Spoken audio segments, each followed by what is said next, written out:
हाय दोस्तों, good morning.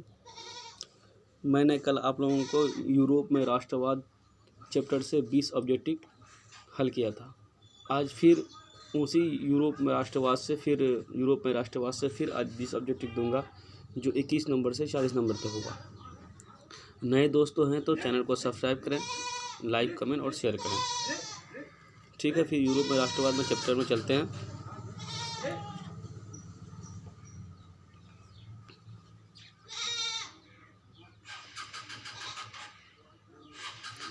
एक number से 20 नंबर तक कल मैंने हल किया था। आज चलते हैं 21 नंबर से। फिर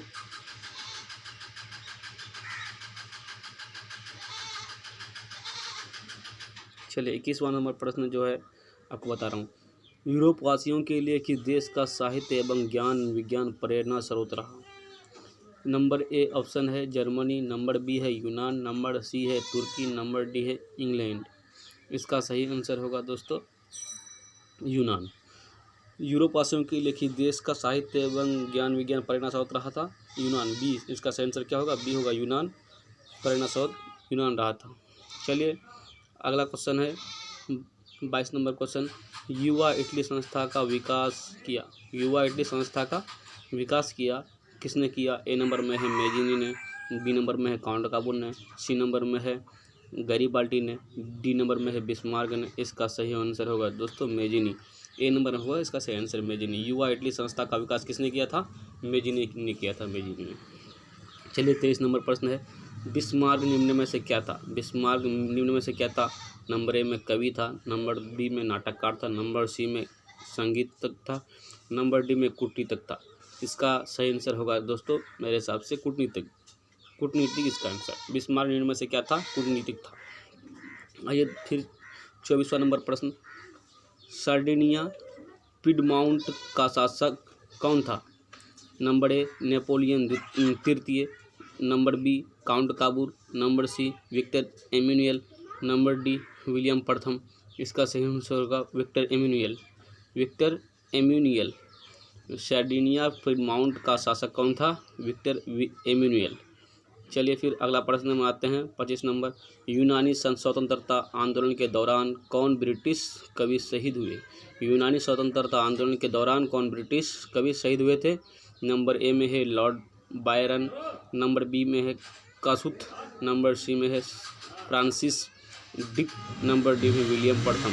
इसका सही आंसर है लॉर्ड बायरन। यूनानी स्वतंत्रता आंदोलन के दौरान कौन ब्रिटिश कवि शहीद हुए थे? Lord Byron. 26वां नंबर प्रश्न है। जाल्वे राइन की स्थापना किस राज्य ने की थी? जाल्वे राइन की स्थापना किस राज्य ने की थी? नंबर ए में पर्सा, नंबर बी में ऑस्ट्रेलिया, नंबर सी में सार्डिनिया, नंबर डी में फ्रांस। इसका सही आंसर होगा पर्सा। जाल्वे राइन की स्थापना किस राज्य ने की थी? पर्सा ने की थी। ए नंबर आंसर इसका आंसर होगा। चलिए 27वां नंबर प्रश्न है। हंगरी की भाषा क्या थी? हंगरी की भाषा क्या थी? नंबर ए में इतालवी, नंबर बी में मैग्यार, नंबर सी में पोलिश, नंबर डी में फ्रेंच। इसका सही आंसर होगा बी नंबर, शायद मेरे ख्याल से मैग्यार होगा। हाँ, हकीकत में मैग्यारी है। इटली की भाषा क्या थी? मैग्यार थी। बी नंबर क्या थी? हंगरी की भाषा क्या थी? हंगरी की भाषा मैग्यार थी। चलिए बी नंबर आंसर हो गया। अगला प्रश्न है 28। यूनान के स्वतंत्रता संग्राम में किसकी पराजय हुई? यूनान के स्वतंत्रता संग्राम में किसकी पराजय हुई? नंबर ए में रूस की, नंबर बी में तुर्की की, नंबर सी में यूनान की, नंबर डी में फ्रांस की। इसका सही आंसर है तुर्की की। यूनान के स्वतंत्रता संग्राम में किसकी पराजय हुई? तुर्की की पराजय हुई। बी नंबर सही है। चलिए आगे आते हैं 29वां नंबर प्रश्न। मारियान किस देश के राष्ट्रवाद की प्रतीक थी? मारियान किस देश के राष्ट्रवाद की प्रतीक थी? Number A France, number B रूस, number C Italy, number D Germany. इसका सही आंसर फ्रांस। देखिए ए नंबर मारियान किस देश के राष्ट्रवाद की प्रतीक थी? फ्रांस की। ये मारियान जो नाम है किस देश के राष्ट्रवाद की प्रतीक थी? फ्रांस की। ए नंबर है। चलिए 30वां नंबर प्रश्न में आते हैं। यूरोपीय सभ्यता का पालना किसे कहा जाता है? यूरोपीय सभ्यता का पालना किसे कहा जाता है? नंबर ए इटली को, नंबर बी फ्रांस को, नंबर सी हंगरी को, नंबर डी यूनान को। इसका सही आंसर यूनान को। देखिए यूरोपीय सभ्यता का जो पालना कहा जाता है किसको कहा जाता है? यूनान को कहा जाता है। चलिए 31वां प्रश्न आते हैं। एक्ट ऑफ यूनियन किस वर्ष पारित हुआ था? एक्ट ऑफ यूनियन किस वर्ष पारित हुआ था? नंबर ए में 1688 ईस्वी में, नंबर बी में 1707 ईस्वी में, नंबर सी में 1788 ईस्वी में, नंबर डी में 1807 ईस्वी में। इसका सही आंसर है 1688 ईस्वी में। 1688 ईस्वी ए नंबर में है। एक्ट ऑफ यूनियन किस वर्ष पारित हुआ था? 1688 ईस्वी में, ए नंबर आंसर। चलिए 32वां नंबर प्रश्न है, 1789 ईस्वी की फ्रांसीसी क्रांति के समय वहाँ किस राजवंश का शासक था? 1789 ईस्वी की फ्रांसीसी क्रांति के समय वहाँ किस राजवंश का शासन था? नंबर ए में डेयूटर, नंबर बी में सुटअट, नंबर सी में बुर्बो, नंबर डी में रोमनो।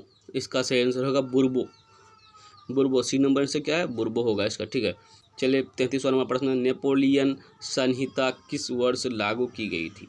नंबर ए में 1789 ईस्वी में, नंबर बी में 1791 ईस्वी में, नंबर सी में 1801 ईस्वी में, नंबर डी में 1804 ईस्वी में। इसका सही आंसर है 1804 ईस्वी में, डी नंबर आंसर होगा। नेपोलियन संहिता किस वर्ष लागू की गई थी? 1804 ईस्वी में लागू की गई थी। इसका आंसर डी होगा।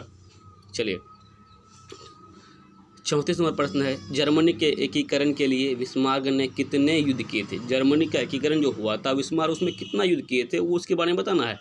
तो ए नंबर में है 1, बी नंबर में है 2, सी नंबर में है 3, डी नंबर में है 4। इसका सही आंसर होगा 3 युद्ध किए थे। जर्मनी के एकीकरण के लिए बिस्मार्क ने कितने युद्ध किए थे? 3 युद्ध किए थे। सी नंबर आंसर। चलिए 3 युद्ध किए थे। अगला प्रश्न है 35वां, वियना कांग्रेस में कौन राष्ट्र सम्मिलित नहीं था? वियना कांग्रेस में कौन राष्ट्र सम्मिलित नहीं था?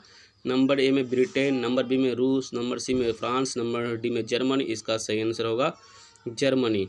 वियना कांग्रेस में कौन राष्ट्र सम्मिलित नहीं था? ये जर्मनी सम्मिलित नहीं था। D number answer.